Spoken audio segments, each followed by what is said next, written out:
capítulo 12.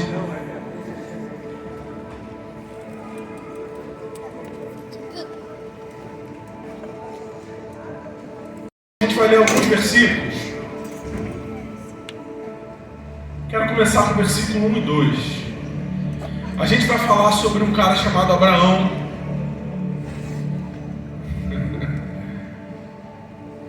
Uma mensagem muito rápida, cujo título é Aprendendo a Construir Altares. Abraão foi um cara que ficou conhecido pela quantidade de altares que ele construiu. Aonde ele ia, se você ler a história de Abraão inteira, você vai ver que aonde ele ia, ele construía um altar. Ele atravessava um rio e construía um altar. Ele passava por uma ponte e ele construía um altar. Ele construiu milhares de altares em adoração a Deus. E a gente vai aprender um pouquinho com a vida desse cara. Eu quero começar com o versículo 1 e versículo 2, que conta o início do chamado de Abraão. Versículo 1 e versículo 2 vai dizer assim: Então o Senhor disse a Abraão: saia da tua terra, do meio dos teus parentes e da casa do seu pai, e vá para a terra que eu te mostrarei. Farei de você um grande povo e o abençoarei, tornarei famoso o seu nome e você será uma bênção. Vira para quem está do seu lado e fala assim: você será uma bênção. Diga para quem está do outro lado: você será uma bênção. Mas preste atenção, havia uma direção para a vida de Abraão aqui. Esse texto, essa frase, quem aqui quer ser uma bênção? Levanta a mão. Essa frase, antes de Deus falar para Abraão: Abraão, eu vou abençoar você e você vai ser uma bênção na vida de muitos. Antes disso, Deus dá uma direção muito clara e muito específica para a vida de Abraão. Ele vira para Abraão e fala: Abraão. Abraão fala: oi. E Deus fala assim, simplesmente: não tem toda essa história que você viveu aí, não tem tudo que você construiu aí na cidade onde você mora, não tem a sua família, não tem os seus parentes, não tem os seus amigos, não tem toda essa zona de conforto que você construiu para si mesmo. E então, pega tudo isso que você construiu com a força do seu próprio braço, deixa para lá, deixa para trás. Sai daí, deixa tudo para trás e vai para um lugar. Que lugar? Eu vou te mostrar, não se preocupa com isso. Eu te mostro no caminho, mas sai daí, abandona tudo isso e vai. Eu quero já começar te fazendo uma pergunta: será que você tem condições? Será que você tem coragem de fazer essa oração nessa noite? Oração perigosa, querida, aquela oração que te desafia, que fala para você assim: Senhor, eu quero viver a plenitude dos planos que você tem para mim. Eu quero viver a plenitude dos sonhos que você sonhou para mim. Eu quero parar de ficar tentando fazer as coisas acontecerem com a força do meu braço. E eu quero viver o seu chamado, aquilo que você preparou para mim. E eu estou disposto a abrir mão de tudo. Você tem coragem de falar isso para Deus hoje, nessa noite? Quem é que tem coragem? Fala para Deus isso nessa noite. Fala assim: Senhor, eu quero entregar tudo nas tuas mãos. Eu entrego tudo. Eu não quero ter o controle de nada. Está tudo diante de ti. Hoje, nesse lugar, eu quero deixar tudo diante de ti. Porque o convite foi esse. O convite foi para levar Abraão de um lugar de segurança e de conforto para um lugar onde Abraão não tinha mais o controle das coisas. E era Deus que passaria a ter o controle sobre a vida de Abraão. Eu quero pular no versículo 6 e no versículo 7. Versículo 6 vai dizer assim: Abraão atravessou a terra até o lugar do carvalho de Moré, em Siquém. Repita: Siquém. Naquela época, os cananeus habitavam essa terra. O Senhor apareceu a Abraão e disse: a sua descendência darei essa terra. Abraão construiu ali um altar dedicado ao Senhor que lhe havia aparecido. O que Abraão fez ali em Siquém? Construiu um altar. Agora deixa eu falar um pouquinho, muito rápido com você sobre essa cidade. Siquém era um vale, era uma cidade que ficava situada entre duas montanhas. Era um lugar que era uma rota comercial importantíssima, um lugar muito movimentado, um lugar muito agitado. Deus tira Abraão de Ur dos Caldeus, que era um lugar também que era talvez o maior centro de idolatria do mundo conhecido daquela época. Se adorava tudo que é tipo de Deus em Ur dos Caldeus. E Deus faz um convite para Abraão, fala assim: Abraão, sai daí, vai para um lugar que eu vou te mostrar. E o primeiro lugar que a gente vê Abraão chegando é Siquém. Só que quando Abraão chega em Siquém, ele percebe que Siquém também era um lugar que era um grande centro de idolatria. E o texto ele mostrou para a gente, ele fez questão de citar que Abraão ele acampou ao lado de uma árvore, que é o carvalho de Moré. Essa árvore ela ficava situada bem no centro da cidade de Siquém.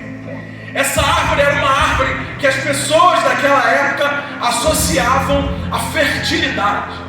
Então essa árvore era um lugar onde as pessoas iam até lá e elas ofereciam os seus sacrifícios aos mais diversos deuses, acreditando que se eles fizessem uma oferta ali naquela árvore, a vida deles passaria a ser uma vida frutífera. Então Abraão sai de um lugar de idolatria e ele vai para o lugar onde Deus mandou ele ir. E Deus falou: sai daí que eu vou te transformar numa bênção. Você vai ser uma bênção. Você vai caminhar em lugares altos. Sai daí que eu vou fazer da sua descendência um número incontável de pessoas. Você vai ter riqueza. Você vai ter tudo isso. Abraão recebe promessas maravilhosas. Mas o primeiro lugar que ele para é um lugar de idolatria. Aparentemente nada mudou na vida de Abraão. E às vezes a gente acha que Deus chama a gente para fazer as coisas e elas vão acontecer assim, ó. Não é verdade? Quem aqui já se frustrou com expectativas que criou em Deus em função de promessas que já recebeu? Não é verdade? A gente não se frustra às vezes, mas deixa eu te falar uma coisa. A gente se frustra não porque a promessa não se cumpre, mas porque ela não se cumpre no tempo e na forma que nós gostaríamos. E a Bíblia diz que nós devemos aprender a discernir o modo e o tempo. Quem aqui está disposto a entender os processos de Deus, passar pelos processos de Deus? Sabe por quê? Nesse lugar, que é um lugar de angústia e de solidão, Abraão sai da terra dele. Ele está crente que ele vai chegar no lugar onde a promessa de Deus vai se cumprir na vida dele. E ele chega num lugar de angústia, um lugar onde outros deuses são adorados, um lugar onde ele está longe da família, ele está longe de todo mundo. E o que a Bíblia diz que ele faz? Ele faz um altar. Amém? O que significa o altar? Altar é lugar de adoração. Altar é lugar de reconhecimento de autoridade. Deixa eu falar uma coisa para você hoje nessa noite. O lugar que você está na sua vida não define quem você é. O que define quem você é quem te mandou para esse lugar. Talvez você esteja num lugar de sequidão. Talvez você esteja num lugar onde você não esteja ainda enxergando as promessas de Deus se cumprirem na sua vida. Mas Deus te convida hoje a erguer um altar no lugar onde você está. Talvez você esteja num lugar onde ainda esteja orando pela cura daquela enfermidade, ainda esteja orando pela salvação dos seus parentes, ainda esteja orando por aquele emprego, ainda esteja orando pelo seu casamento. Mas deixa eu te falar uma coisa: não deixe de erguer um altar de reconhecimento da autoridade de Deus na sua vida, no lugar onde você está. Amém? Sabe por que eu estou falando isso para vocês? Porque no versículo 8 o texto diz assim: dali prosseguiu em direção às colinas, a leste de Betel, onde armou o acampamento, tendo Betel a oeste e Ai a leste. Construiu ali o quê? Um altar dedicado ao Senhor e invocou o nome do Senhor. Abraão, no momento da angústia, no lugar da angústia, da ansiedade, ele ergue um altar. E porque ele foi incapaz de erguer um altar em Siquém, no lugar da adversidade, no lugar da ansiedade, no lugar da angústia, no versículo 8 a Bíblia diz que ele vai para uma colina, ele vai para lugares mais altos. Todas as vezes que eu consigo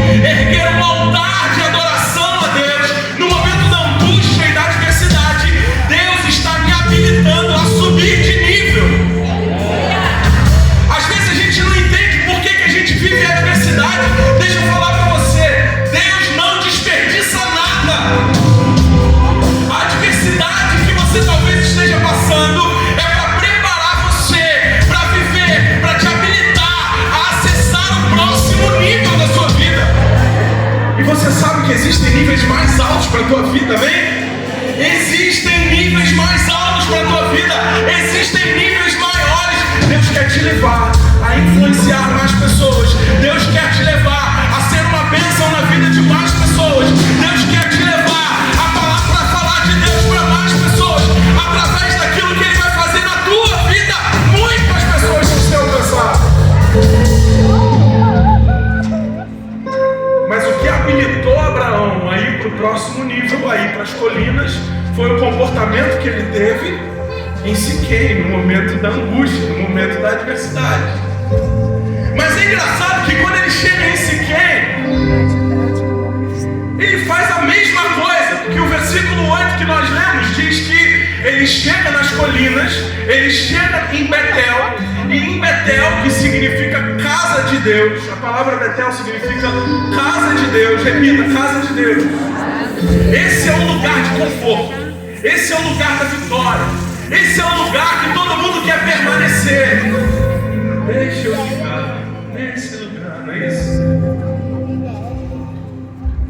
Nesse lugar,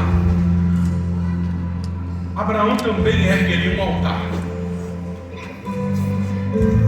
E esse altar não pode ser outro senão um altar de gratidão a Deus. Se por um lado, quando nós estamos passando pela adversidade, não podemos esquecer daquele que nos chamou, e a adoração não pode cessar dos nossos lábios. Por outro lado, quando nós estivermos em Betel, talvez você esteja aqui e esteja vivendo os melhores momentos da sua vida. Não permita que a gratidão se afaste do teu coração. Não permita que a gratidão seja roubada do teu coração. Já percebeu como é fácil deixar que pequenas coisas roubem a alegria das grandes conquistas? Já percebeu na sua vida isso? Eu já percebi na minha vida. Às vezes Deus te dá coisas maravilhosas. Às vezes você está vivendo o melhor momento da sua vida, mas você é pego numa angústia sem tamanho por causa de uma coisa que você olhar, se você for olhar, você vai falar assim: meu Deus do céu, isso não merece roubar a minha paz. Deixa eu falar uma coisa para você: isso não merece roubar a sua paz.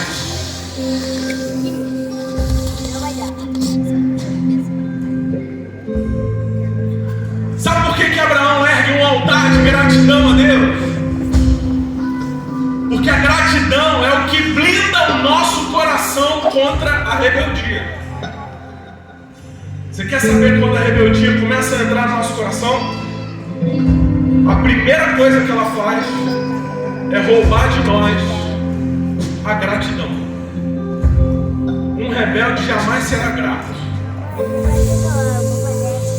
A primeira coisa que acontece quando a rebeldia começa a entrar no nosso coração é que a gratidão vai embora. E dos nossos lábios, que deveriam ser verdadeiros altares para fluir a adoração, começa a fluir somente reclamação e murmuração. Mas deixa eu falar uma coisa para você: Deus não responde a nossa murmuração, Deus não responde a nossa reclamação, Deus responde a nossa adoração. É por isso que Abraão construía altares, porque altar engrandece o nome do Senhor. O altar, ele louva o nome do Senhor, ele coloca o Senhor no lugar de primazia na minha e na sua vida, amém? Aí a gente vai para o versículo 9. E no versículo 9, versículo 10, vai dizer o seguinte: depois Abraão partiu e prosseguiu em direção ao Negueb. Repita, Negueb. Diga, deserto. Houve fome naquela terra e Abraão desceu ao Egito para ali viver algum tempo, pois a fome era rigorosa. Na angústia, quando estava lá em Siquém, Abraão ergue um altar. Na vitória, na paz, na bonança, na conquista, quando chega em Betel, nas colinas, em lugares altos, Abraão ergue um altar. Mas quando chega na crise, A Bíblia não diz que ele ergue um altar, a Bíblia diz que ele vai até o Egito buscar ajuda. Isaías 31:1 vai dizer o seguinte: ai dos que descem ao Egito para buscar socorro, e se estribam em carros e têm confiança em carros porque são muitos, e nos cavaleiros porque são poderosíssimos, e não atentam para o Santo de Israel, e não buscam ao Senhor. Nesse momento Abraão decide que ele não vai erguer um altar. Nesse momento Abraão decide que o tempo era de fome, o tempo era de seca, o tempo era de crise, o tempo era de escassez. Então quer saber de uma coisa? Eu vou lá no Egito. Você não vê nem Abraão consultando ao Senhor. E ele chega no Egito e a vida de Abraão vira uma bagunça. Aquilo que antes estava sob controle, agora está uma bagunça. Aquilo que antes estava sendo comandado e direcionado por Deus, agora está uma bagunça, porque ele chega lá, a primeira coisa que ele tem que fazer é inventar uma história para o faraó, é dizer que a esposa dele, Sara, era na verdade irmã dele, porque ela era muito bonita, e as pessoas poderiam matar ele por causa dela. E aí ele chega ali, e todos os líderes e o faraó se interessam pela esposa dele, e ali eles começam uma relação muito difícil, até que o próprio faraó chama Abraão de volta e fala assim: cara, por que você mentiu para mim? Por que você não falou que ela era sua esposa? Todo esse mal que está acontecendo agora é porque você não falou para mim. Mas Deus sempre vem ao nosso encontro, não é verdade? Às vezes a gente está indo no caminho certinho e a gente fala assim: quer saber de uma coisa? Daqui para frente deixa comigo, Deus. Aí a gente pega e bota a nossa mão, não é verdade? E começa a querer controlar. Mas quando a gente bota a nossa mão e começa a querer controlar, Deus tira dele. E a gente tem que decidir quem você quer que coloque a mão na sua vida e direcione os seus caminhos. Abraão fez aliança com o Egito no tempo de crise. As alianças erradas, elas têm o poder de atrasar o projeto que Deus tem para as nossas vidas. Mas Deus, ele vem, ele providencia um escape maravilhoso para Abraão. Ele fala: Abraão, o faraó chama Abraão e fala: Abraão, você está liberado, vai embora, sai daqui. E aí você pensa assim: ah, então Abraão seguiu. Dali em diante, a vida de Abraão seguiu. Mais ou menos.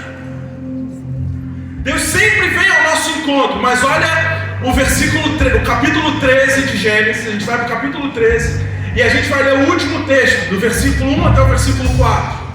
Saiu, pois, Abraão do Egito e foi para o Neguebe com sua mulher e com tudo que possuía, e Ló foi com ele. Abraão tinha enriquecido muito, tanto em gado como em prata e ouro. Ele partiu do Neguebe em direção a Betel, indo de um lugar a outro, até que chegou ao lugar entre Betel e Ai. Olha o que diz o texto: onde havia armado acampamento anteriormente.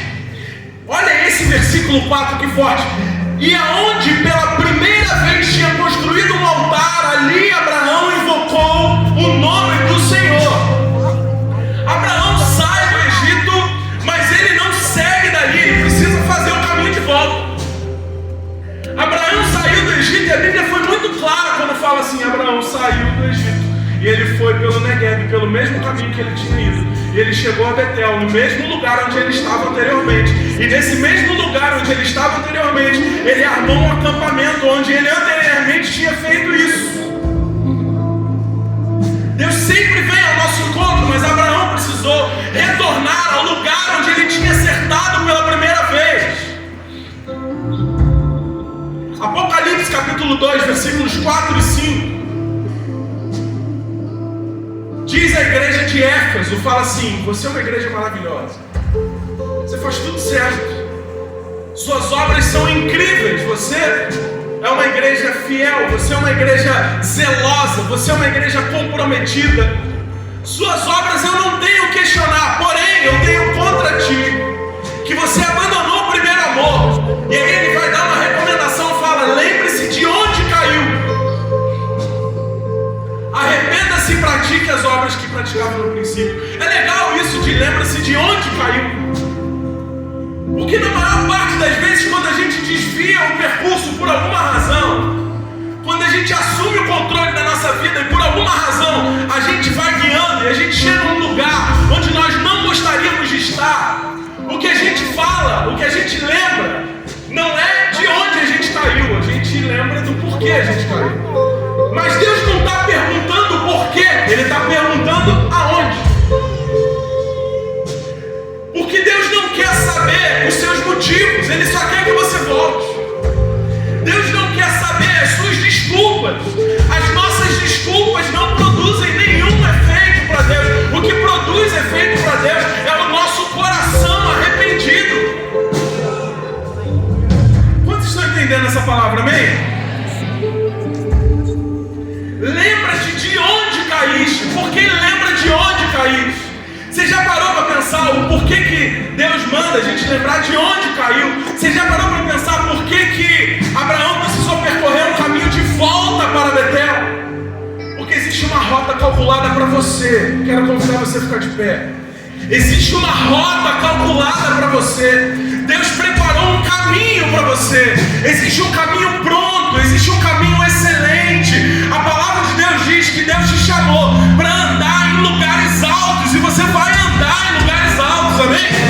Diga assim: eu vou andar nos caminhos que Deus preparou para mim. Eu vou andar em lugares altos. Existe um caminho estabelecido para você percorrer. Mas Deus, Ele fala assim: lembra de onde foi que você se desviou desse caminho. Às vezes a gente pensa que quando essa palavra está sendo dita porque alguém se desviou dos caminhos do Senhor. Fala assim: não, a pessoa desviou, está lá no mundão, arrepiando, fazendo de tudo. Só que a gente não pode esquecer que a carta de Apocalipse é uma carta dirigida a uma igreja. Esse texto é um texto para nós que estamos aqui. Isso significa que é possível que nós que estamos aqui, eu e você, estejamos na igreja, sejamos crentes, tenhamos vivido um novo começo, e estejamos aqui vivendo um novo começo, mas em algum momento é possível que a gente tenha resolvido pegar o controle da nossa própria vida e falar assim: Deus, daqui pra frente deixa comigo, eu vou dirigindo. E aí a gente percebe que as coisas começam a dar errado por alguma razão. E Deus está falando assim para você: cara, volta. Por que volta? Volta porque eu vou recalcular sua rota. Hoje eu vou recalcular sua rota. Eu vou pegar desse lugar onde você construiu o seu caminho para esse lugar que você foi. Eu vou construir um novo caminho para você. Porque Deus não foi a lugar nenhum. Ele continua lá esperando você. O caminho continua lá. E às vezes a gente pensa assim: caramba, será que ainda tem jeito? Caramba, será que ainda dá tempo de eu viver todas as promessas que eu recebi na minha vida? Eu estou aqui para te dizer assim: dá tempo sim. O projeto que Deus levantou para sua vida, ele continua de pé. As promessas que Deus fez para você, elas continuam de pé. As palavras de Deus, elas não falham. Aquilo que Ele prometeu, Ele vai cumprir na sua vida. Aquilo que Ele prometeu, Ele vai cumprir na sua vida. Você crê nisso? Diga assim: aquilo que Ele prometeu, Ele vai cumprir. Deus não foi a lugar nenhum. Eu quero fazer uma oração por você. Quero fazer uma oração por você nessa noite.